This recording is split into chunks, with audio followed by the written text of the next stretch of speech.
Geography, subject geography, class 10वां, exercise 2, भूमि और मृदा संसाधन में टॉपिक 4 में हम लोग देखेंगे कि भूमि के उपयोग के आधार पर भूमि का वर्गीकरण, अर्थात हमारे देश में भूमि का जो उपयोग किए जाते हैं उसके आधार पर भूमि को किन किन वर्गों में बांटा गया है, वर्गीकरण किया गया है।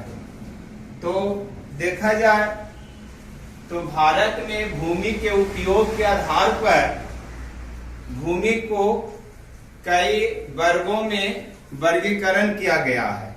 कई वर्गों में उसका वर्गीकरण किया गया है।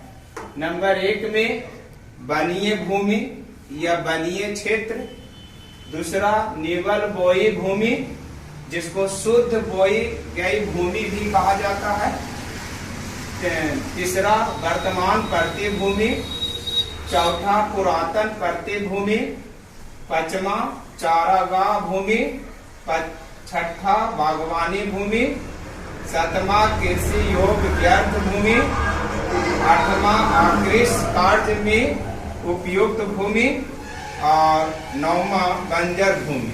तो ये जो है मुख्य रूप से उपयोग के आधार पर देखा जाए तो ये सब 9 जो है भागों में, 9 वर्गों में इसे रखा गया है। पहले हम लोग देखेंगे कि वनीय क्षेत्र वाला भूमि किसको कहेंगे।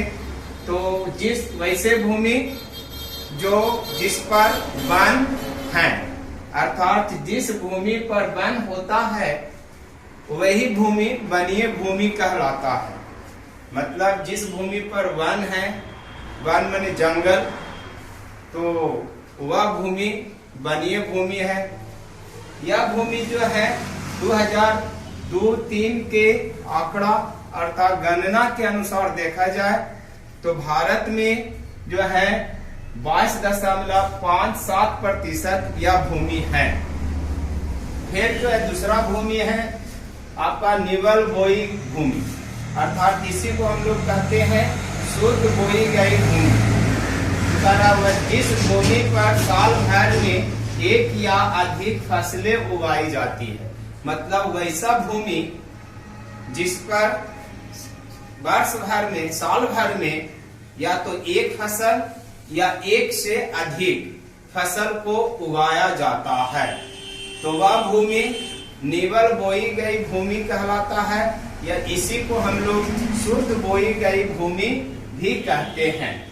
अगर यह भूमि देखा जाए भारत में तो 2002-3 के गणना के अनुसार कुल भूमि का जो है 43.41% है।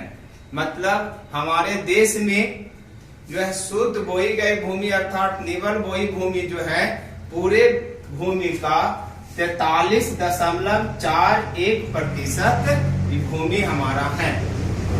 तीसरा में है वर्तमान परतीय भूमि। तो कहता है जिस भूमि पर 1 साल या उससे कम समय तक में कोई फसल नहीं उगाया गया है।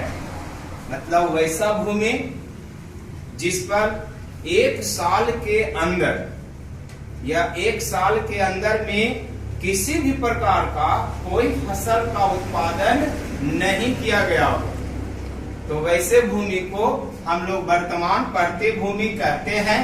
और यह जो भूमि है 2002-3 के गणना के अनुसार 7.03% यह भूमि हमारे देश में है। चौथा है पुरातन परतीय भूमि। कह रहा वैसा भूमि जिस पर 1 साल से अधिक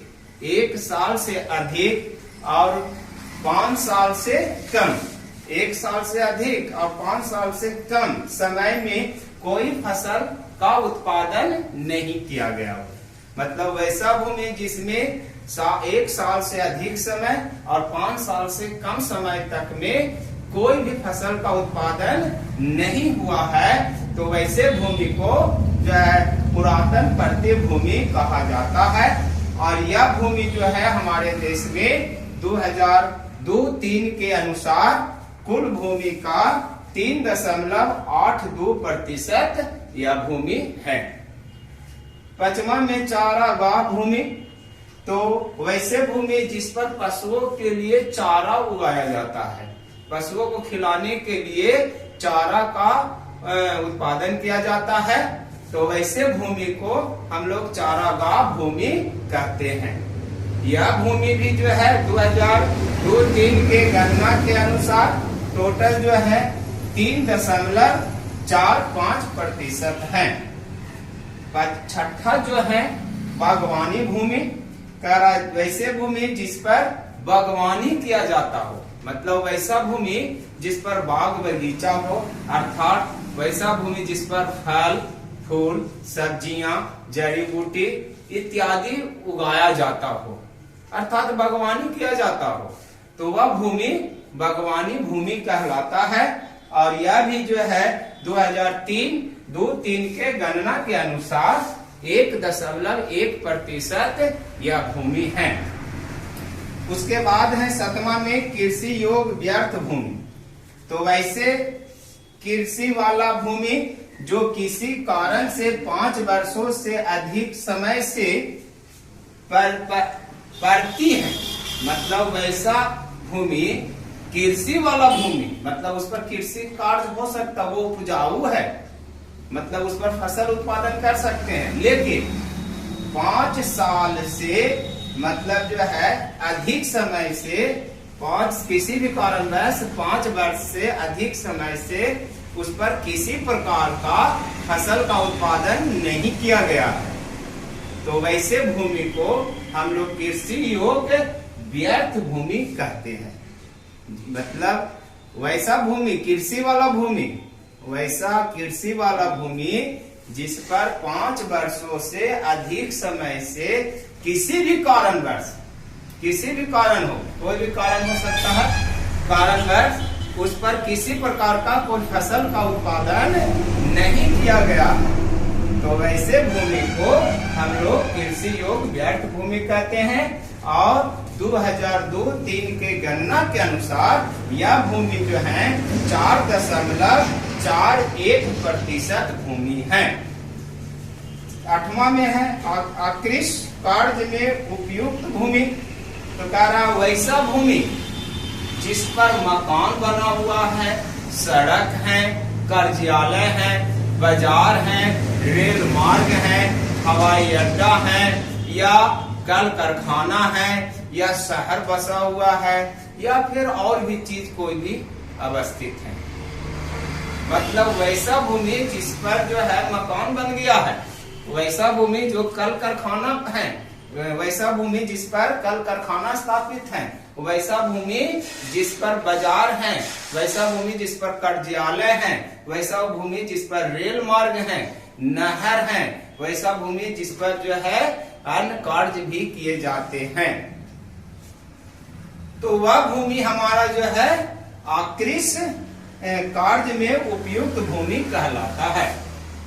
यह भी गणना के अनुसार देखा जाए, 2002-03 के गणना के अनुसार देखा जाए तो हमारे देश में 7.92% यह भी भूमि है। अब कह रहा है अगला 9वां में बंजर भूमि, तो वैसा भूमि जो मरुस्थल है, मतलब उपजाऊ नहीं है, मतलब वो जो है बालुआ मैंने बालू में बदल गया, बंजर हो गया, उपजाऊ है, तो वैसे भूमि को हम लोग जो है बंजर भूमि कहते हैं। और 2002-03 के गणना के अनुसार यह भूमि जो है 6.29% है।